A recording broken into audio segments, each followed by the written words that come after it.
स्त्रोत का पाठ। कौन सा पाठ? दुख दहन स्त्रोत का पाठ। आप इन 3 वृक्ष में से आंवला हो, पीपल हो, चाहे बेलपत्र हो, इन 3 वृक्ष के नीचे कहीं पर भी बैठकर आप उस पाठ का स्मरण करो, घी का दीप लगाकर। बाबा चाहेगा मेरा विश्वनाथ तो आपके दुख को नष्ट करेगा और सुख का आनंद प्रदान करेगा। दुख दहन स्त्रोत का पाठ करें। शिव उपासना।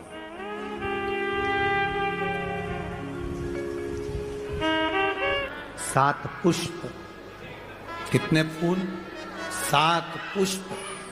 देव दीपावली के दिन कोई भी 7 पुष्प, कोई भी जो तुमको मिल जाए, 7 पुष्प अपने घर के पास में, घर के अंदर जो मटका होता है, हंडा होता है, पानी का बर्तन होता है, रसोई घर में जहां तुम पानी भर कर रखते हो, 7 पुष्प को उस स्थान पर रखिए देव दीपावली के दिन। और देव दीपावली के दिन सुबह के समय पर अपने उस परिंडे की जगह पर, मटके वाली जगह पर, हंडे वाली जगह पर रखकर 7 घी के दीप रसोई घर के अंदर प्रज्वलित करिए।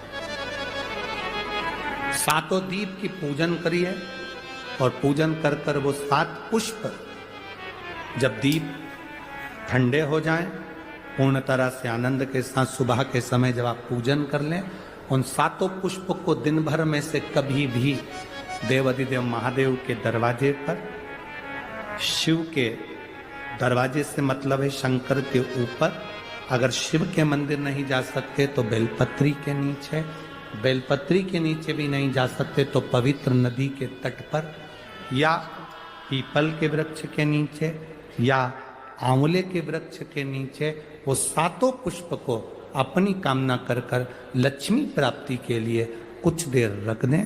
रखने के बाद 1 पुष्प उसमें से वापिस बाबा से कुबेर भंडारी का भंडार भरने के लिए लेकर आए, उसको अपने पास में रख कर देखना। अगले साल जब देव दीपावली आएगी तब तुम्हें याद आएगी कि बाबा ने भंडार भरा,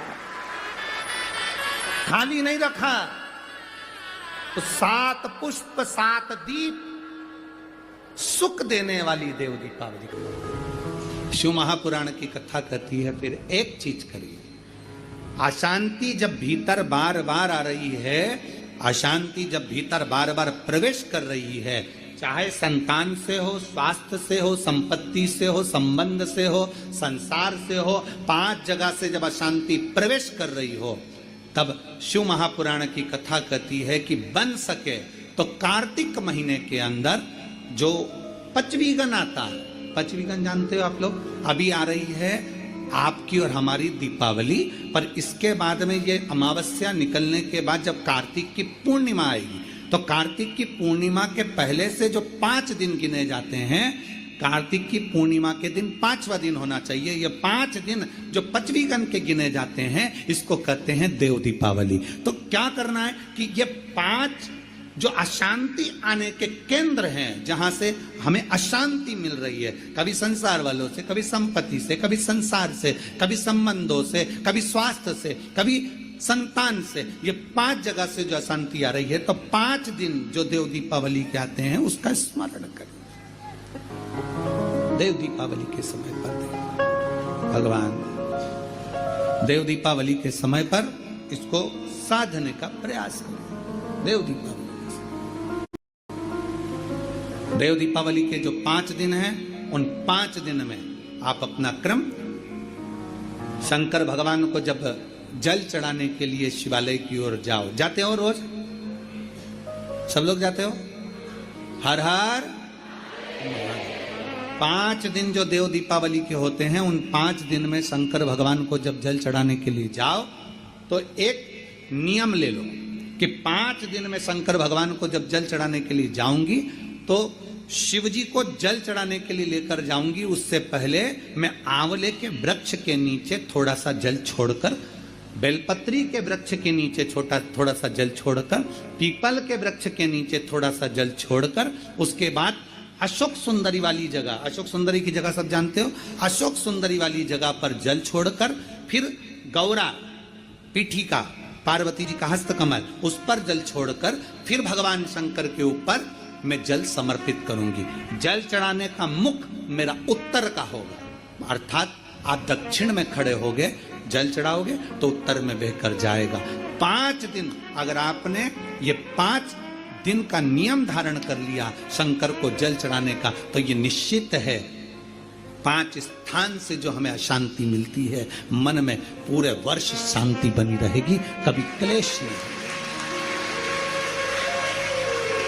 संपत्ति से अशांति मतलब लक्ष्मी नहीं आ रही है, टेंशन बना हुआ है, कोई पैसा खाकर भग गया, कोई कुछ लेकर भग गया, कोई कुछ कर भग गया, उस शांति के लिए भी हमें